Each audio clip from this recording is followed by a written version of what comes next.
Businesses thrive by knowing customer insights because today's insights are tomorrow's facts.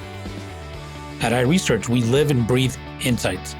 And despite searching high and low, we were unable to find a customer insights podcast that answers one of the most important questions in business. Why do customers do what they do? So we launched one. Hi, I'm your host, Darshan Mehta. Today, I'd like to welcome our esteemed guest here, Shep Hyken. I think it's going to be an amazing conversation because one of the things that really drives Shep is delivering amazing experiences for his customers. And he is, in fact, his title is Chief Amazement Officer. And he's been doing this for quite a while, but he's also an author of 7 best-selling books that have made the New York Times, Wall Street Journal, and USA Today bestseller list. And I think we should just jump right in here. Shep, how are you? I'm doing great. And not that I want to call you out, I have an 8th book. It just came out. Yeah. Okay, well, there you go. Actually, not that long ago. I'll be back. How to get customers to come back again and again. Just out a few months ago, and we're really excited about it. So just have to put that in there. Oh, absolutely. Absolutely. So my question to you is, how did you get to where you are now about customer experiences, creating amazing? Because I don't think you just woke up one day. Because I'm kind of interested in some of the aha moments that got you here and to this realization that, this is what's really going to make a difference. Because a lot of people, I think, talk about this now, but I think you've gotten to a much deeper level of understanding this. Well, thank you. I have many aha moments within my career.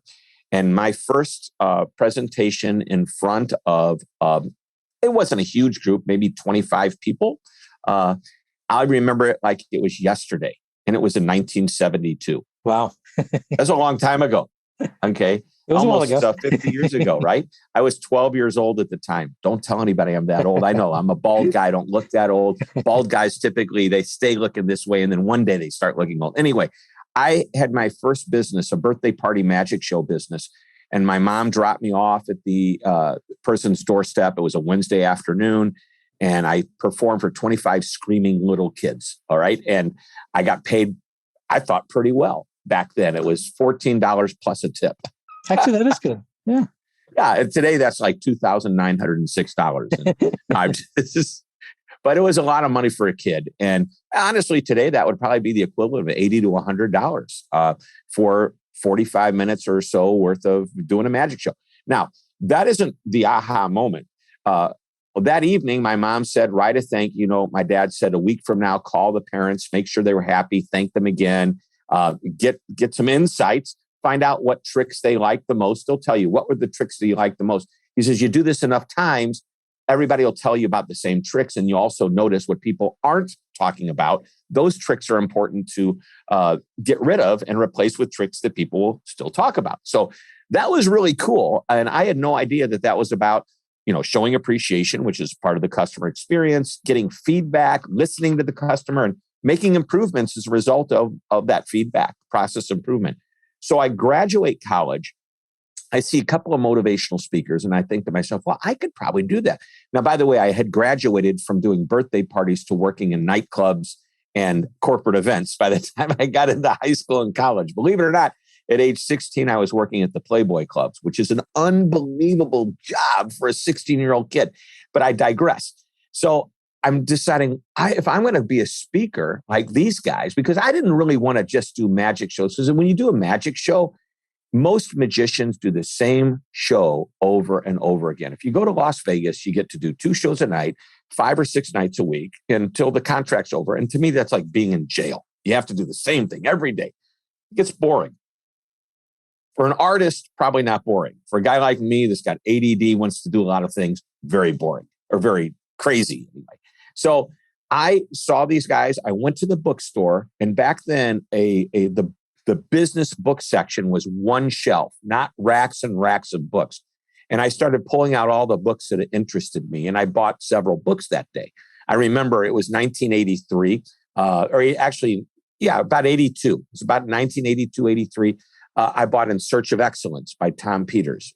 Unbelievable book, which even though the companies aren't around today, The ideas behind what made these companies amazing and excellent are as relevant as ever. And I bought a couple of books by Carl Albrecht and Ron Zemke, I believe, Service America, America at Your...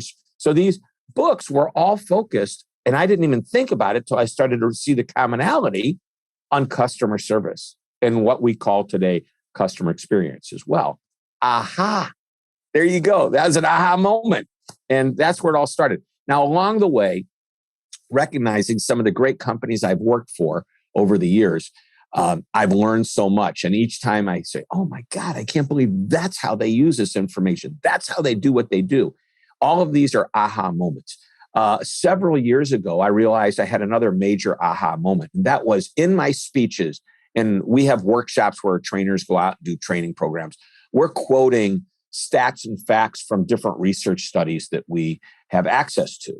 And I thought, why do I keep quoting other people? Why don't I start quoting myself? So I actually engaged with a research company. I came up with a whole list of questions. By the way, I started with, here are the stats that I quote. Let's reverse engineer and figure out what the questions were that get us to this point.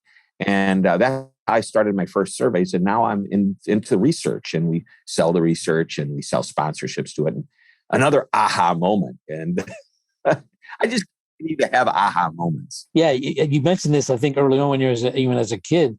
What you're looking for are some of those insights, right? You're having these conversations with the people you're talking to, and you're getting those insights. So I'm curious, how do you define insight? Because I think a lot of people use the word, but I don't think they always have the right definition of it. To me, the insight is looking at something and saying, how does that apply to me? What will that do for me? And if I take action on it, that insight becomes something more than just a thought. So really it's observation turning into action. Wow. So I should write that down. Is it like a deeper truth that you can actually act upon? Yeah. So it's so easy to watch and observe, and your life goes by with doing nothing but making observations. It's when you can use the observation, then it becomes insightful. And to me, insight is more than just observation. Insight is, okay, I'm internalizing. I get it. I'm now a better person because of it, or I can do something as a result of it. And how much of this, pursuing insights, is a factor of intuition, curiosity, empathy, things like that? So I don't know about the empathy part, but the curiosity and all that, I think that's really important, because if you, I'm a very curious person. I'm a learner. I would admit, I don't read as much as I did prior to the pandemic, because so much of what I read was on an airplane. And when I'm doing, 40 to 50 speaking engagements and I'm on an airplane almost every single week, I was reading an average of, about 40 books a year, sometimes even more, because I had the time on an airplane. Perfect time to do it. So I'm a ferocious learner and reader. And I think that that's really important. If you want to, you can let life pass you by. There's something I learned. It's called the strategic byproduct. I learned this from Dan Sullivan, who actually is the strategic coach. I went to his program for more than 20 years, only because of the pandemic, where I couldn't travel to Chicago, that I stopped going. And now they've started live classes again. So I might head back up there. 20 years I learned from this man. And one of the things he talked about was strategic byproducts. And this is, for some people, life just happens and it goes by them. But when you start to condition your brain to look for the opportunities as a result of what you're doing, these little outside activities, they become byproducts of what the original goal was. For example, a strategic byproduct would be my 2021 Achieving Customer Amazement study. We have a 2020. We've done several studies. We got 2022 coming out in the next month. But this is a byproduct of me saying, and I mentioned it earlier, I'm quoting other people's statistics. Why am I doing that? I'm supposed to be the thought leader.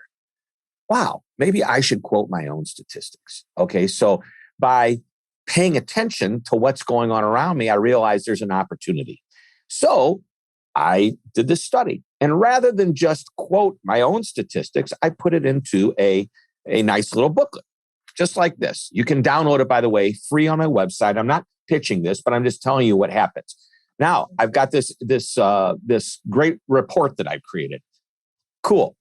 Oh, wait a minute. Some of my clients want to share this with their clients. Now, what's that worth? I bet they'd be willing to pay for that if I were willing to give them some level of exclusivity. So if you're in the, let's say, and by the way, we work with different clients in different sectors, and I'll create a different report for that sector, for like just the customer support, contact center industry. I've got great stats and facts. I put together a report. I write an introduction. The executive of the company writes the foreword. We put their logo on the front of it. That's worth something. So I recognize as I go along that it's not just getting the stats. It's what can I do with the stats? What are the 5 different ways that I can monetize the work that I'm doing? So it's not, I just don't let it go by me. I call it a strategic byproduct, which is just recognizing that along the way, we learn things and we go, aha, that's worth doing something with. I think what I'm going to translate to a simple form. I think what you're saying is you often have a destination you're headed towards, which is fine. But don't forget along the way, smell some of the roses, and you might see opportunities that you might say, hey, this is great. I can do something with this. And I think, I think the universe has a way of talking to you sometimes. It's just a matter of you being observant and listening and say, hey, there's a real opportunity here. In a great way, let me bring it to a personal level too. I travel a lot, travel around the world. And my wife always wanted to go on a safari. And so I got a booking in South Africa.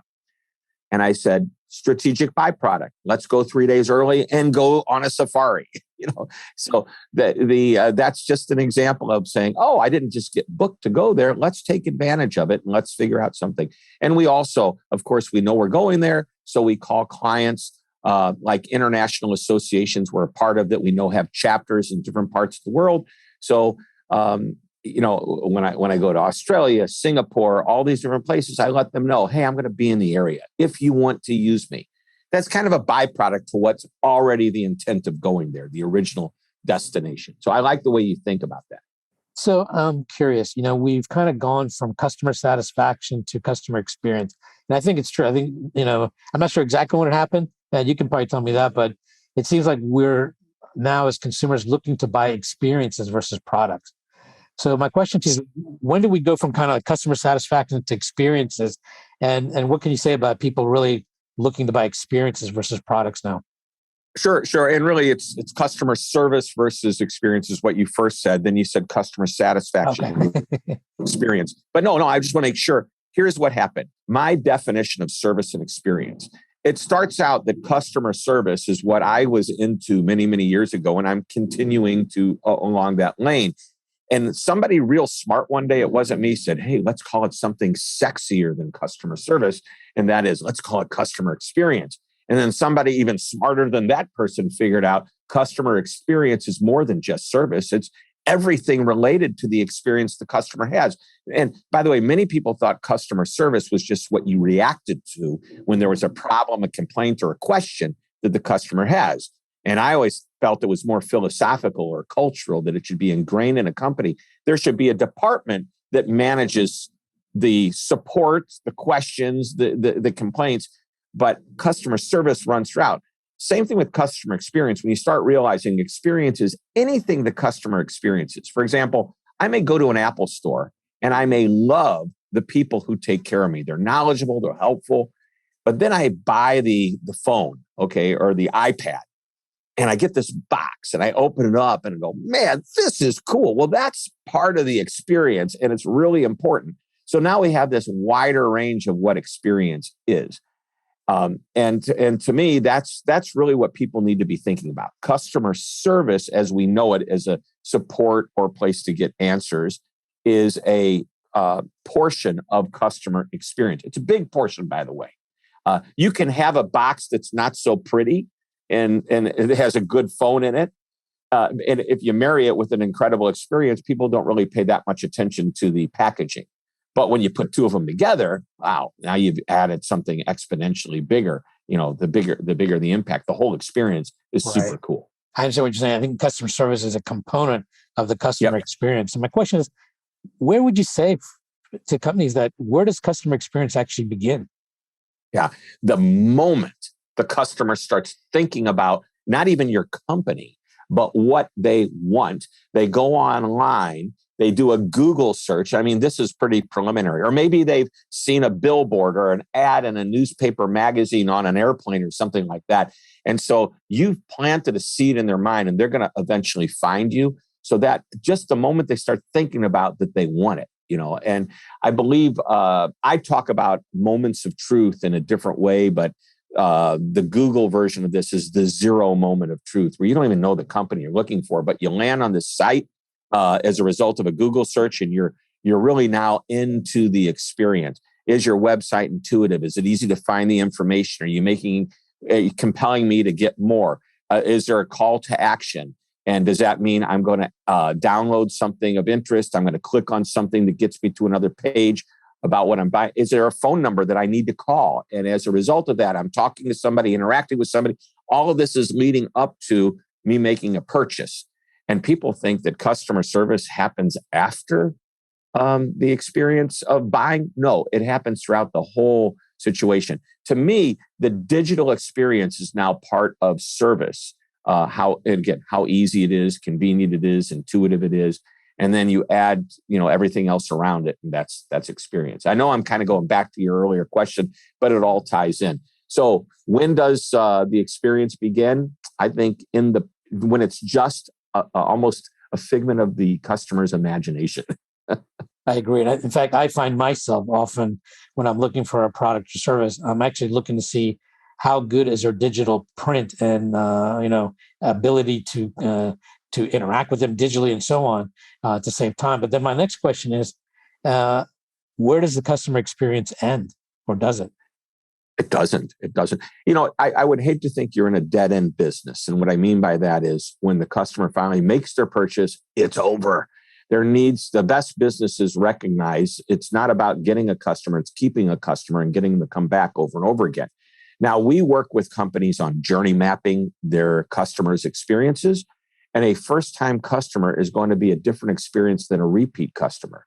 A customer who has an issue, concern, problem, complaint is going to come into your customer support world in a different way than they would normally if they were getting ready to purchase. So you need to recognize all of the different ways customers interact with you, plot them out, and understand the journey that they take.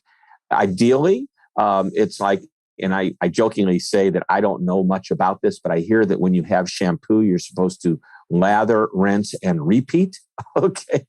So the repeat part of it means the journey continues and starts over. Let me just put it to you real simply. I talk about this concept called renewal, and everybody thinks renewal is based on a subscription or an annual license that they renew. I work with the military, and they want people to, recruit people into the military, and then they want people to, after their stint, 2 years or whatever it is, sign up for another stint, right? And I asked, when do you start getting these people to want to sign up again? And they said, well, usually 2, 3 weeks, 4 weeks before they're getting ready to leave, we really start working on them. I go, that's a big mistake. You need to start working on them the day they made the decision to do business with you. In other words, the day they decided to enlist. And everything you do, even though it's not going to be easy, they're going to go through boot camp. It's going to be hard. It's going to be time that there's mental pain, maybe even physical pain. And throughout it all, you need to reinforce why this is great. So it sounds like, what you're saying is basically experience is also building a rapport, a relationship, and an ongoing conversation. Yeah. Are you familiar with a gentleman named Joey Coleman? No. Okay. You need to look him up, and you need to maybe get him on your show here. Joey, if you can. He's a tough guy to track down. He's so busy.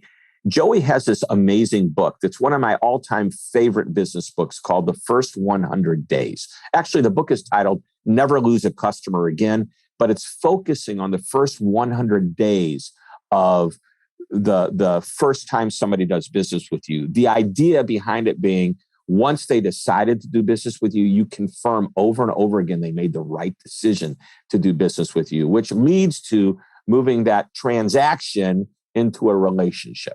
Okay. I always like to use the word interaction over transaction because the interaction is part of something bigger. The transaction means there's finality to it. We go back to that dead end customer. We want to renew the relationship again and again. We want to keep doing things that makes people feel like, yes, I made the right decision. And when it comes time to come back and do business with somebody again, I want to make sure it's an easy decision in their mind. We've been renewing, or we've been working on the renewal. So to point this out, most people think of renewal is a subscription. I now have to renew my contract. Anytime the customer, if you have a business where you want a customer to come back, it might be 6 months, 6 years from now. We want them to renew by coming back to us the next time. And customer loyalty to me is not defined as a lifetime. It's really defined as every next time opportunity. And if it becomes the next time, every time, then ultimately we have them for a lifetime. Does that make sense? Absolutely. And as part of that relationship building, one of the goals should be to build trust and maintain trust along the way with your customer. And that's what you're doing. You're creating confidence. I always say that great service plus confidence, which means you trust and it's the predictable experience. The people are always friendly that you deal with there. They're always knowledgeable. They always get back to you quickly. Every time you use the word always followed by something positive, you're actually, as a customer, when that happens in their mind, they're really solidifying the predictable experience. So when you have great service plus the confidence that customer has about what that experience is going to be, that equals potential customer loyalty. And I say potential because sometimes it just equals repeat business, which there's nothing wrong with that. We want that. And that's the setup to what I would call loyalty. But loyalty is more of an emotional connection. Sometimes an emotional connection is just that they know they can count on this to happen. But other times it might be, I love my inside sales rep in that company, or I love my salesperson in that retail store. So B2B, B2C doesn't make any difference. You have the opportunity to create that relationship that has the connection emotionally. When you first encounter a company or a new client and they tell you, we've been thinking about developing customer experience, we've been working on it, what are often things that you see that they're just not getting or quite doing right? Like, are there three things that really usually stand out for you that say, I know you guys are thinking about it's a buzzword, but you're just not, these are the three things that you really need to understand? That's a great question. So I always ask, why is this important to you? And ironically, I would say not just a majority, but maybe 80+% of my clients, there's no fear because they aren't good enough. There's fear because they need to stay good enough, if that makes sense. So they're looking to sustain the position they're in where their customers love them. And in order to do that, people think, let's do customer service training. And many companies make the mistake of doing it, but not sustaining it. So I always joke, training isn't something you did, it's something you do. Actually, I don't joke about it. I'm curious, related to this, how much of this is a relationship of the metrics they're measuring, saying we need to maintain this level? Right. And so is that where the problem is? Yeah. Yeah, the second part of it, and we're dealing with a major client, major recognizable brand right now. And they have shared, they have incredible insights, but the one thing they're missing is true customer, what I would call your customer satisfaction type scores, the net promoter score, the CSAT. So I think number one, we already mentioned number one. Number two, I want you to have a baseline to work from. So if you're poor at it, that's really important so you can see improvement. If you're nailing it and you want to sustain it, it's really important to know your numbers so that you can maintain that. If you see a dip, you got to figure out where that's coming from, and maybe you'll even see some growth. So that's the other part. And then I'd say, and I think was the question, what are the three things you want? Okay. Did you really want them to get that? Yeah, exactly. Yeah. Right. I want everybody to recognize that customer service and experience isn't a department. It's, as I mentioned earlier, it's more philosophical and baked in the culture, which means that every employee of a company needs to be trained properly on what their role is contributing to the experience. And it isn't that they're dealing directly with the customer. It could be they're supporting somebody that is, or they're part of a big process that's real important to what that customer is going to experience. If I work in a warehouse, I'm probably never going to see the customer. But if I'm supposed to pack a product in a box and I leave something out, I'm going to ruin that customer's experience at the end of what looks like the end of their journey when they open up the box and they have their product. But actually, it begins a second journey, which is, where's the one piece that I need? Now I got to call and talk to support people. Then we've got to go back to the warehouse and ship it out. If that person inside the warehouse doesn't do their job, they erode the experience. So everybody has a role. We need to train them to the mentality and what we're about. So we need to understand what the vision of service and experience is for the customer. And everybody needs to know that. And then they need to know what their part is and the role they play in that. Mm-hmm. So it seems like the first challenge for a lot of companies that you work with is getting to have them deliver a good customer experience. But then how do you get from a really good customer experience to amazement? And I think that's a whole nother level of emotion. And there's so many other benefits to that, I think, versus just a good experience. And I'd like for you to speak to that. Right. Customer amazement is what I am all about. If you look at the titles to my book, different books, I've got Amaze Every Customer Every Time, The Amazement Revolution, Be Amazing or Go Home. So the word amazement is really important to me. And what's also important is for you and the audience to understand that amazement isn't about being over the top and blowing people away with the most incredible service they've ever had. And by the way, when you go to an iconic brand like the Ritz-Carlton or the Four Seasons or one of these high-end experiences in a hotel, you may get blown away with their service. But their standard is it's always consistent. So here's the interesting thing. I have been preaching for years that amazing isn't over the top. It's just consistently and predictably a tiny bit above average, which means if on a scale of 1 to 5, where 1 is terrible and 5 is amazing, you've got 1 terrible, 2 fair, 3 average. There's your average. 4 good, 5 very good or amazing, right? 3 is average. If you're just a tiny bit better than that 3 and never really drop down to the 3, and when I say tiny bit better, you know who Horst Schultz is at the Ritz-Carlton? Right. I asked him, because we believe in the same philosophy. I go, how much better do people have to be? He goes, 10% better, which means you got to be a 3.3. And here's what we've learned. If you're consistently a 3.3 and you don't drop down to mediocrity, which is that average number 3, guess what happens? Your customers typically give you a 5 on that scale. Why? Because they'll say, well, they're always friendly. And I mentioned the word always before. They're always knowledgeable. They're always getting back to me quickly when I leave a message. That word always followed by something positive. And every once in a while, there'll be a problem that drops in your lap. And by the way, being a 1 or a 2, if the customer says something about it, now you have the chance to get back up. And you'd have to be a little bit better than average when there's a complaint or a problem. Those are the opportunities where you can maybe go a little bit above and beyond if necessary. But how much does evoking an emotion play into this as well to getting to amazing? Well, that's what the word always does. Always evokes an emotion from the standpoint of it's predictable and comfortable. I mean, that's your emotion. Confidence, comfortable. I know it's going to happen. And when you're, and by the way, what is better than average look like? Again, I use that word always. When you're walking down, when you go to check in at the Ritz, the bellman takes the bags out of your car, looks at your name on the bag tag and says, "Oh, are you Mr. Hyken?" "Yes, I am." "Oh, welcome to our hotel." And as I'm walking there, the bellman calls the front desk and says, "Mr. Hyken, guy without hair, wearing a black sweater."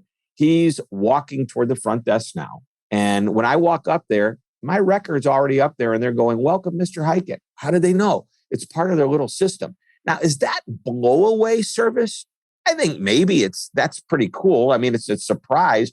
But later on, when I see the bellman again, and the bellman says, or the doorman says, "Hey, Mr. Hyken, have a great day." He used my name. Is using my name over the top? No, it's a little touch point that's been just added to. I could, as a bellman, say, "Have a nice day, sir." But if I know your name, using your name takes it up just a notch. That's what 10% better looks like. So I think this is a great transition to an area I want to talk about, which is I know you're very much a spokesman or a passion about is the linkage. And I want to know how you came to this understanding, the linkage between happy customers and happy employees. And, Sure. or maybe some people think it's reverse. I don't know. Right. Right. Well, I've always believed, so, and I mean, if you look at Herb Kelleher years ago, who was the chairman of Southwest Airlines, they asked him, what's more important, your shareholders? Who do you need to take care of? The customers or your employees? And he thought about it. And at first it was just a guess. He said, I'm going to go with the employees because we make the employees happy. Then they'll turn around and better engage with the customer. And if the customers are happy, they want to come back and do business with us again. That's going to make the shareholders happy. So he said, let's focus on the customer or on the employee. And he was right. And as you look at the best companies in the world, it's not a surprise that if you go to glassdoor.com and you look at the top companies to work for, oftentimes they're on the same list of the best companies to do business with from the service and experience point of view. And why does that happen? Because as I mentioned, people internally are more, they're happier and they're more engaging. Baptist Health South, and we use this as a case study in my book, The Amazement Revolution. We interviewed Brian Keeley, CEO. Actually, I think he's getting ready to retire finally, but he created something he called destination employment, meaning when you come to work at Baptist Health South, this medical system, you will not ever want to leave. This is your destination. You'll get promoted and you'll stay in the company until it's time for you to retire. He says, if we're that good, our employees are fulfilled, they feel good about what they do, they're going to better engage with patients and do a better job. Now, I recently had a chance, Baker Johnson with UJet, great company, great guy.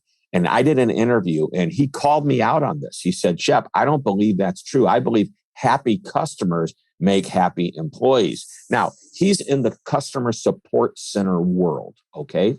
And what that means is these people are doing nothing but fielding questions or complaints all day long. Questions could be very positive. Just help me. How do I do this? And they feel great. That's easy. What happens when they have a problem or an issue that is negatively affecting them? They call a little upset. So here was Baker's idea. He says, if you have happy customers, you're going to have happier employees. Yes and no, but this is where he gets, and I don't disagree with him. As a company, we need to make sure there's a process in place. There's, whatever we do, it has as little friction as possible. So when the customer finally does call us, if they have to, it's not a real bad experience. In other words, we don't make them wait for an hour before we pick up the phone. That might be one, because by the time they had to wait on hold for a long time, that just made them even angrier. Now they're coming at the customer service agent, guns a-blazing. No employee is going to be happy about that, right? I think regardless of the debate, whether it's customers, happy customers, or whatever comes first, I think what we're really talking about, there's a symbiotic relationship here, right? And that basically the two, especially the front line, we're talking about the front line, needs to be empowered to be able to speak to the customers in a way that they can address their needs. First, listen to what's going on, but then really address them at a level that says, hey, these people get it. Even if, let's say, they made a mistake or it was something bad, but they listened and they dealt with it and they appreciate the honesty and the ability to have that ability to resolve it. Right. So here we're going to kind of go full circle with this. To your point, 100% dead on. We need to train our people properly. First, we hire good people. Then we train them the right way, constantly train them, and we empower them to do their jobs. And here's what we want to happen for the customer. Maybe the customer, the first time they called in, wasn't super excited and they were angry and it was a difficult situation. But we can train our customers that, no, you don't ever need to feel that way. We are so good at what we do, and we've been empowered to take care of you, that the first time you may be upset, but the second time you call us, it's because we're going to take care of you. And it's worth the phone call. So in a sense, we have to train the customer to be happy with who we are. And once they are, it's going to make our jobs much easier. So, and I've always said, train the customer to use the tools that will make them happier when they do business with you. And the phone, if that's what they do, pick up the phone is one of the tools. But if we've got this very robust knowledge base on our website where we can say, hey, you're in front of your computer, pull up the site. This is where you go. How about this? I'm not going to tell you the name of the company, but their initials are Salesforce. Oh, there we go. All right. So I love Salesforce. Great company. And I was actually using their product. And I said, it's the salesperson who was trying to sell me on using the product. Hey, what happens when I have a problem? Do I call in? Do I have to wait? Do I have to put in a ticket, wait a day to get it back? He goes, go into Google and just type this question. How do I do blank on my Salesforce CRM? Up comes this video that teaches me exactly what to do, and I never have to call support, and I'm happy with the answer. What's the biggest hurdle most companies have to empower their employees? Management. And when I say management, supervisors, leaders, because they say they want to empower them, but then they really don't let them. Is that a question of trust, or they just want to, I mean, it's a question of trust. And guess what? Then it becomes a problem with culture, because the moment I'm told you're empowered to do this, and then I go and I do something and I get yelled at and told I was doing it wrong.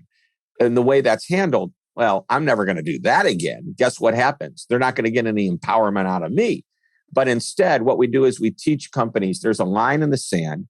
Teach your employees that they can go all the way to that line. We do a really cool exercise. And I'll give you an example. I have this one client. I love this. And this, the first time I did it, I'm trying to remember it doesn't matter. Let's say his name is Dave. Okay. And he's the CEO of the company. And he's sitting in the room, and we throw the problem out there, and we tell the groups, we have them work in small groups. And the exercise is, what would Dave do? Okay. In other words, this is what we've been taught to do. But if I was the CEO of the company and I had to take care of that customer, the question is, how would I handle that? And we let them play the role of ownership or leadership, and they get to make decisions. And then we praise those decisions, or we say, that's a great one, but what if we did it this way instead? And what we're doing is using each of these decisions as learning opportunities. Well, in real life, when we've got a customer that has an issue, and we tell the people on the front line, here's how it works. You get to try to figure it out. Now, we don't want it to be illegal. We don't want it to be immoral. We don't want the company to lose money. So here's some criteria just to kind of get you started. And we don't want to set a precedent that's going to be a problem later on. And depending on what you do, you could figure out what that is. We teach them that. Then they get the right to do what it is they want. But here's the key. They get to go back at a meeting with their manager, or maybe even as a group, and share, hey, I did something a little different today. I want to tell you what I did. And then the manager or the leader gets to give feedback and say, that was great. Or that was great. I'm glad you took that initiative. Anybody else have another solution how they would have handled that? And now if it was the wrong solution, we started having the discussion about what the right one is. Nobody feels bad. They all feel part of this great learning process. And that's what we need to give our people, is the ability to feel good about the decisions they make. I have a client, one of the luxurious car companies in the world, and they have a crew just here in the US. They have it worldwide, but I worked with the 15 people in the US that are it's an automobile manufacturer, and these 15 people, their job is, if any of the dealerships around the country and in North America, which includes Canada, have a customer that is so difficult to deal with, they don't know what to do, they call whoever one of the person in their territory is. That person actually flies or drives to this dealership and meets with the customer and figures out how to make them happy. And they have the right. And it doesn't matter if that car is 3 months old, 3 years old, 10 years old. They want to make that customer happy. They have the ability to give the customer a 100% refund on their car, regardless of the age. Okay, now think about that. How often do you think they actually do that? You've got 15 people. They've been doing this for years. How many times a year do you think this happens, where they actually give the money back to a customer? Take a guess. It's hard to guess, but let's say 10% of the time. 10% of the time. Do you know that in the entire time, the answer is 0? They've never had to give money back because they figure out another way. And they've been empowered to go all the way. That's their line in the sand. Give them all their money back. But they know they don't always have to do that. And it's like the Ritz-Carlton saying to a housekeeper, you can spend up to $2,000 on the customer, the guest, if they have a problem. So just show them where the line is in the sand, teach them how to do it properly. and let them go do their best work. I think it's a really interesting point you're making, because a lot of companies often say we want their employees to take ownership, right? But how can they take ownership if you don't actually empower them to take ownership and kind of even act like an owner, right? And I think You're right. Just define the parameters and so on. But I think they can take much more ownership. So, my question to you is: I've loved this conversation. Before we end, if there's anybody in the world you could have lunch with on customer insights or anything related to that, who would it be and why? Well, actually, I have the pleasure of interviewing this gentleman later this afternoon. And it's been one of Horst Schultz, who I've already mentioned with the Ritz-Carlton, would have been one of those people, but I've already had the chance to do it. Today, I get to interview a gentleman named Fred Reichheld. Do you know who Fred Reichheld is? He is the guy that came up with the Net Promoter Score, NPS. And if you think about it, and then for those that don't know it, that is a metric on a scale of 0 to 10. What's the likelihood that you would recommend us? And Fred's contention that after, 30 years of this metric being out there, companies are using it the wrong way and they're not monetizing the opportunity properly. And I am so excited to be able to interview this guy. If I could take him to lunch, dinner, and spend a week with him, I would love to pick this man's brain. And there's other people like Tom Peters. Oh my gosh. That guy is amazing when it comes to understanding customer service and satisfaction. I've had the chance to meet him already, but that would be it. I think right now, in my scope is a guy named Fred Reichheld. Great. Well, I thank you very much. It's been a pleasure talking to you. And I think you're going to have a great conversation with him about the Net Promoter Score as well. Thank you. See, I geek out over this stuff. Your passion definitely comes through, and that's great. And that's part of how I think you have to have that passion to be able to deliver an amazing experience. So I think that's great. Thank you. Getting to AHA was brought to you by iResearch. To find out more about us, head to iResearch.com and make sure to search for Getting to AHA in Apple Podcasts, Spotify, and anywhere else podcasts are found. And don't forget to click follow to ensure you don't miss any future episodes. Thank you for listening.